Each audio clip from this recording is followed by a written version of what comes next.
Hello everyone. तो कैसे हैं आप सभी? उम्मीद करता हूं कि अच्छे होंगे, मस्त होंगे और साथ ही साथ स्वस्थ भी होंगे।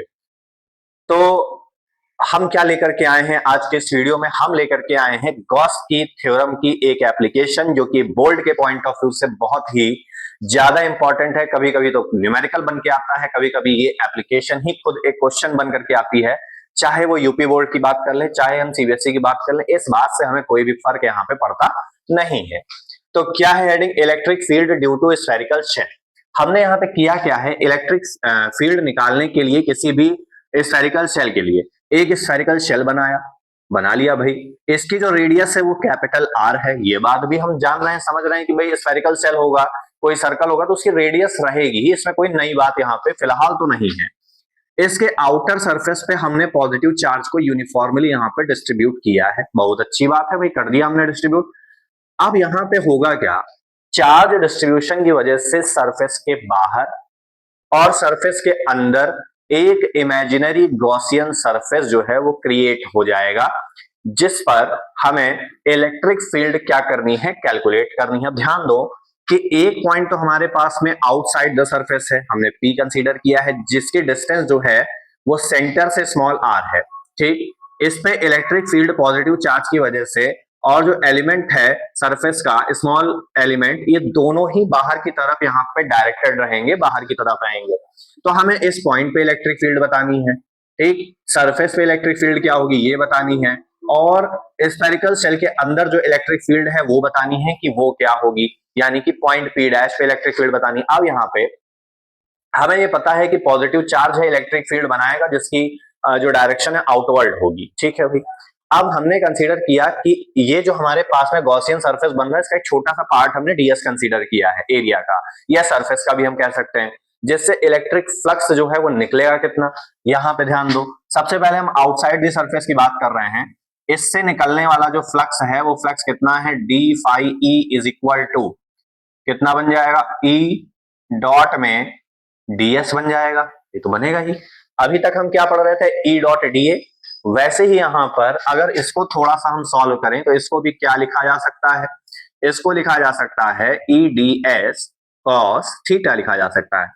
अब यहाँ पे ई और डीएस दोनों एक ही डायरेक्शन में है, एक ही दिशा में है, तो यहाँ पे E vector and DS vector are in same direction. अगर एक ही डायरेक्शन में है तो यहां पे जो थीटा है वो थीटा क्या होगा? जीरो होगा।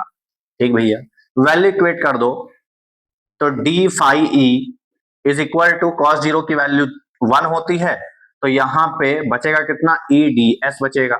अब हमें केवल इतने सरफेस पे तो निकालना नहीं है, हम देखेंगे पूरे गॉसियन सरफेस से कितना निकल रहा है, तो उसके लिए यहाँ पे इसको इंटीग्रेट कर दो। तो ये हमने इंटीग्रेट कर दिया, क्लोज इंटीग्रेशन करेंगे क्योंकि सरफेस क्लोज है हमारी। तो यहाँ पे 1 इसके मल्टीप्लाई में है, तो इसका सिर्फ यहाँ पे बच जाएगा कितना?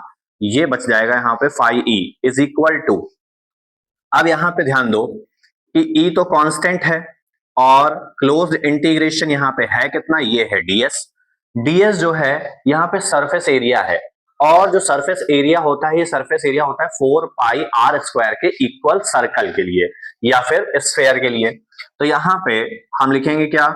लिखेंगे phi E is equal to E into 4 pi R square.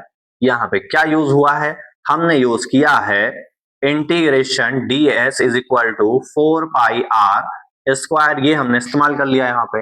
अब इसको अभी के लिए तुम बना लो इक्वेशन फर्स्ट। अब यहाँ देखो, गॉस थ्योरम से हमें ये पता है कि जो फ्लक्स होता है ये Q अपॉन में एप्सिलॉन नॉट के इक्वल होता है। ये हो गई इक्वेशन सेकेंड। ठीक भैया।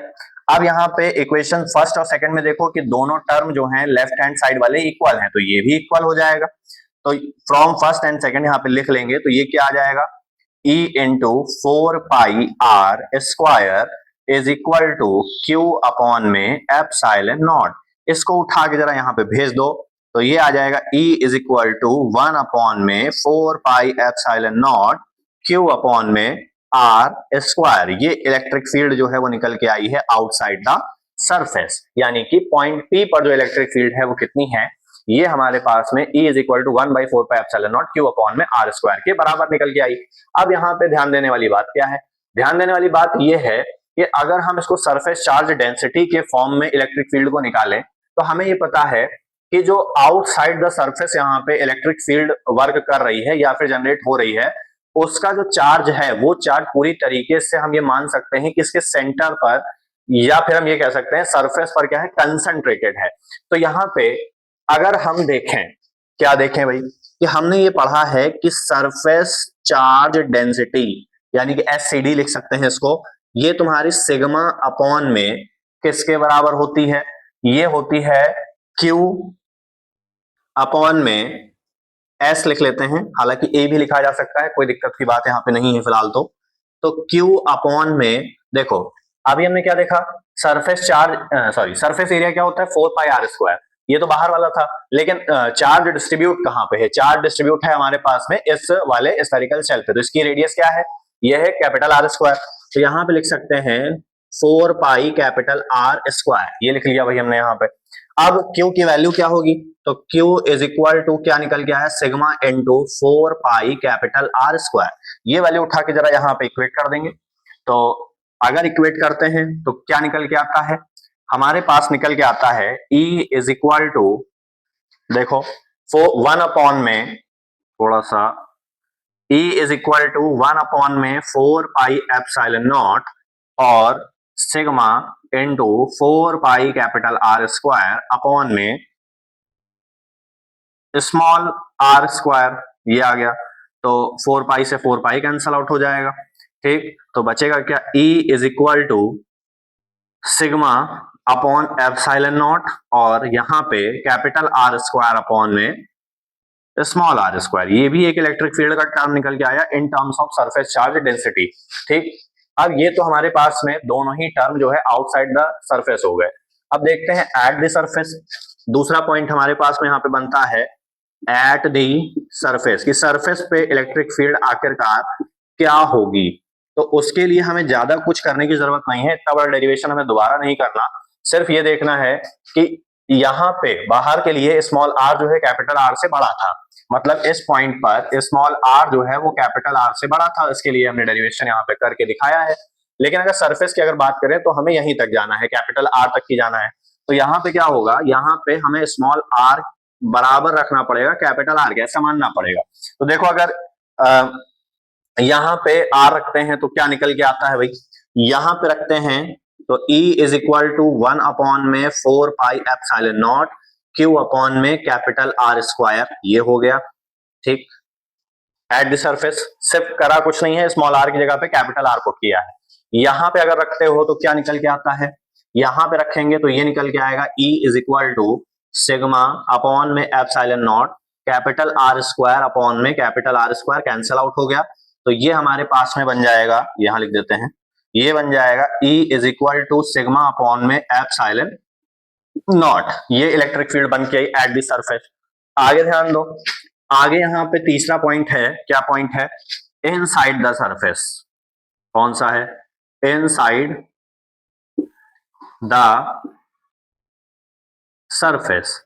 अब यहाँ पे अगर हम देखें, सरफेस के बाहर चार्ज डिस्ट्रीब्यूट है, अंदर नहीं है, तो अंदर इलेक्ट्रिक फील्ड जीरो होगा चार्ज ना होने की वजह से। अब यहाँ पे हम सिंपल तौर पे एक बात लिख सकते हैं, क्या लिख सकते हैं कि Q जो है वो नहीं है, जीरो है, ठीक। अगर Q जीरो है तो इलेक्ट्रिक फील्ड जो होगी ये हमारे पास 1/4πε0 Q अपॉन में R² है, तो Q तो हमने जीरो पुट कर लिया, तो पूरा टर्म क्या हो जाएगा, ये टर्म भी हमारे पास में जीरो हो जाएगा, मतलब अंदर जो है वो इलेक्ट्रिक फील्ड क्या बचेगी, जीरो बचेगी।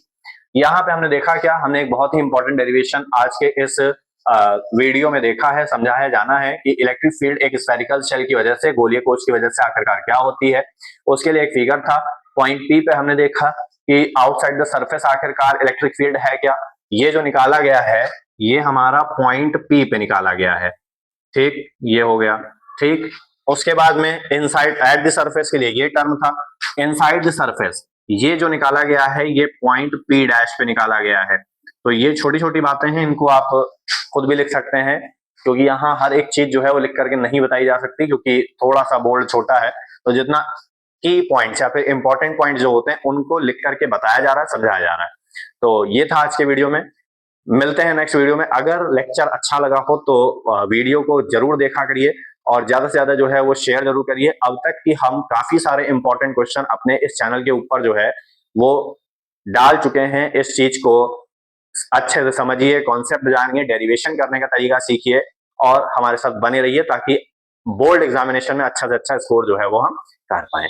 तो अगर वीडियो अच्छी लगी हो तो चैनल को लाइक शेयर सब्सक्राइब करना बिल्कुल ना भूलें और ज्यादा से ज्यादा शेयर करें, सपोर्ट करें। बहुत बहुत धन्यवाद।